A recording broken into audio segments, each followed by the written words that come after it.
And we're back. So let's jump into this. Can we go ahead and play? This is a clip from last night, CNN Tonight with Don Lemon. I've got 4 clips from him just to kind of set up and tee up what's going on. Actually, before we go to that, can we get the picture of Jeff Sessions up? His official picture. Number 62. There he is. That is our Attorney General, as many of you know. He's an interesting guy. He was in the Senate for a long time. A lot of folks remember it made headlines when he was nominated for Attorney General that he was denied a post on, or he was denied an appointment as a federal judge in Alabama because of a history of racism back in the 80s.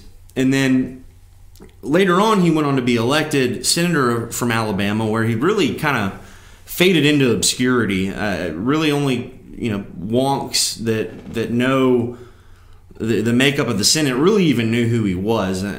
It's this tradition ever since post civil rights America and American politics that Southern senators, especially Mississippi, Alabama, South Carolina, or maybe not as much South Carolina, but from the Deep South, they don't really take up major positions of leadership or positions out front because of the fact that they're a political liability, quite frankly. I mean, think in your mind right now, who's the senator from Mississippi? Name one of them. Or who are the 2 in Alabama off the top of your head? It's hard to do.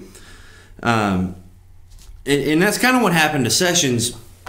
He was very outspoken, but didn't really make the news cycle very often unless it was some sort of gaffe or some way to use Republican words against them by the liberal media. But he was in the Senate a long time, and I think if anybody would have guessed 2 years ago that he would be the current Attorney General of the United States, you probably would have been laughed at, quite frankly. You would have been, you probably would have been called crazy. And, that's 2017, though. That's the political world we're living in post-Trump. So he is probably the most hardline person on immigration, has been for a long time. He went real hard against the Gang of 8 bill of Rubio and Lindsey Graham and other Democrats, and was one of the leading figures in getting that shut down a few years back. So enter Donald Trump. And remember back to the early days of the primary when nobody really knew what to expect of Trump. He came down, I remember like it was yesterday, he came down the escalator with Melania. Ivanka introduced him. It was midday. I had it on the news. I was working in my home office.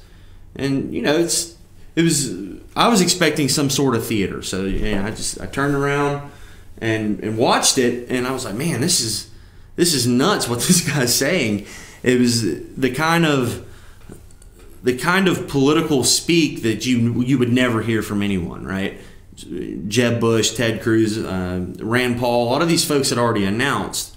I remember Hannity had every single candidate on after they had announced, and it was really, shaping up to be a formidable primary between all these establishment-ish type folks. Back then, you would think of Ted Cruz is anti-establishment, Rand Paul is anti-establishment, whereas Jeb Bush was establishment. And then the Donald comes in, and he gave that first speech about, I think he said his exact quote was, Mexico's not, well, paraphrasing, Mexico's not sending their best. They're rapists, they're murderers. I assume some of them are good people. And then he went on from there. Well, that just, as soon as he said that, I thought to myself, well, this candidacy's over before it even begins. And I even agreed with what most pundits said, that this isn't for real. This is Donald Trump getting more name recognition. He's probably going to make money off of it. But then it kept going. And without rehashing the whole thing, we all know where we are now. But the reason I bring that up, and as it relates to Jeff Sessions,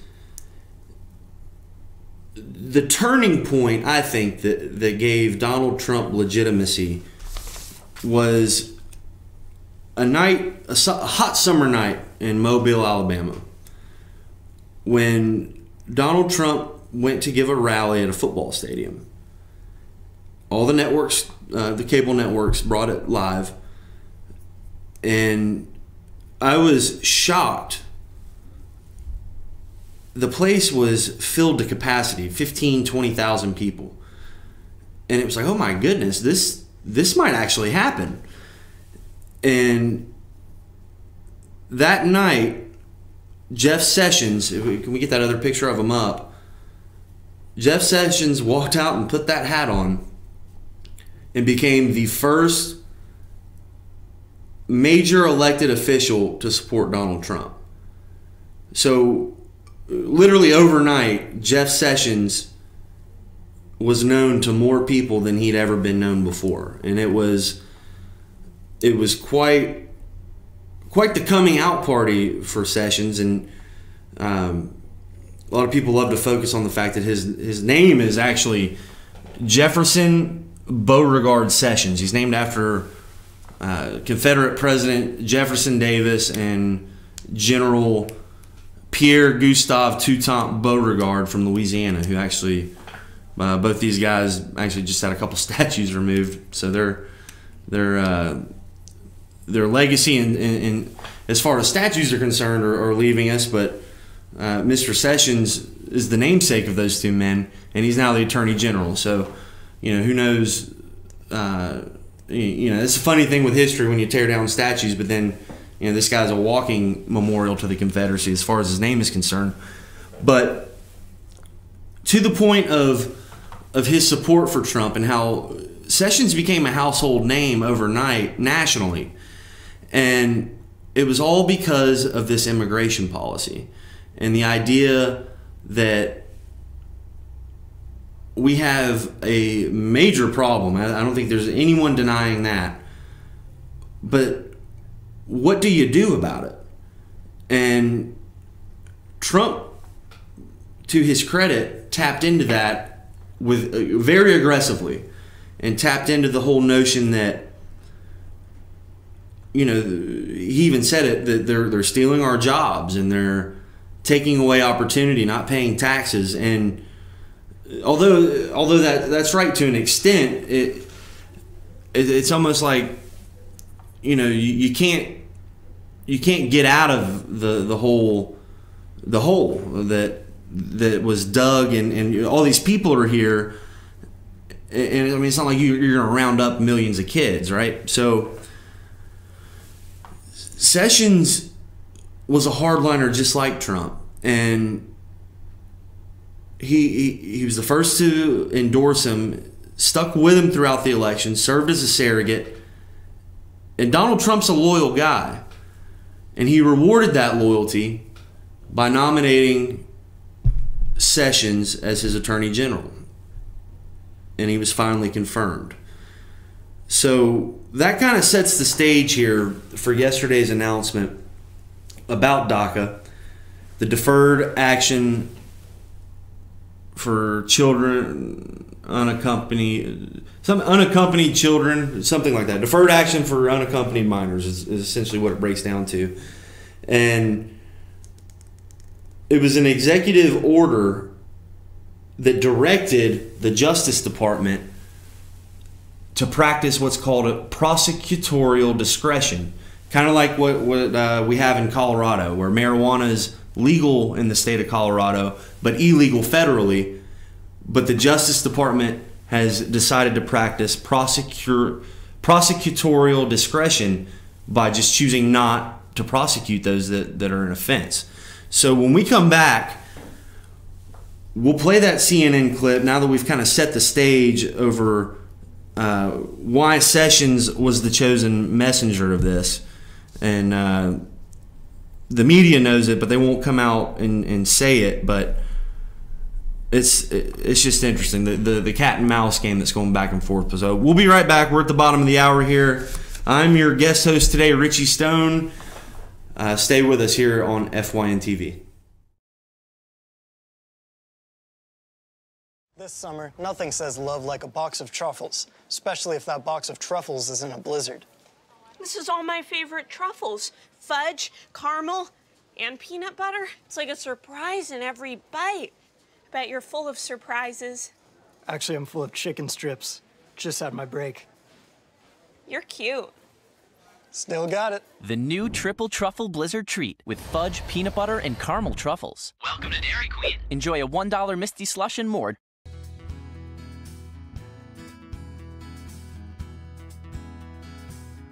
Hello, my name is Chad Watkins. I'm the manager at Larry's Body Shop. We are a family-owned and operated business and have been serving the North Georgia area since 1978. We are located at 1216 Progress Road in LOJ, Georgia. Our shop specializes in collision repair and we work with all major insurance companies. Larry's Body Shop is ICAR Gold, the highest role of training recognized by the collision repair industry. It is estimated that only 10% of collision shops meet these standards. Our shop consists of state-of-the-art equipment such as laser measurement system, down-drive spray booth, spot and MIG welding equipment. All of our paints are mixed on-site so that we can guarantee your paint to match every time. I know that having an accident can be a stressful event.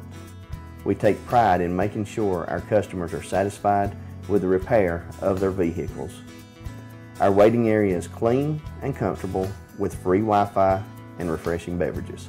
So if you're in an accident, stop by and see us at Larry's Body Shop.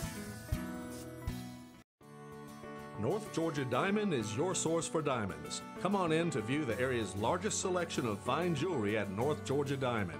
All repairs and designs are done on-site by our jewelers. And North Georgia Diamond has the lowest prices on loose diamonds. You can also sell your gold, silver, and coins at North Georgia Diamond between Walmart and Lowe's in East LJ. Locally owned by Bill and Allison Craig, North Georgia Diamond is your source for diamonds in North Georgia.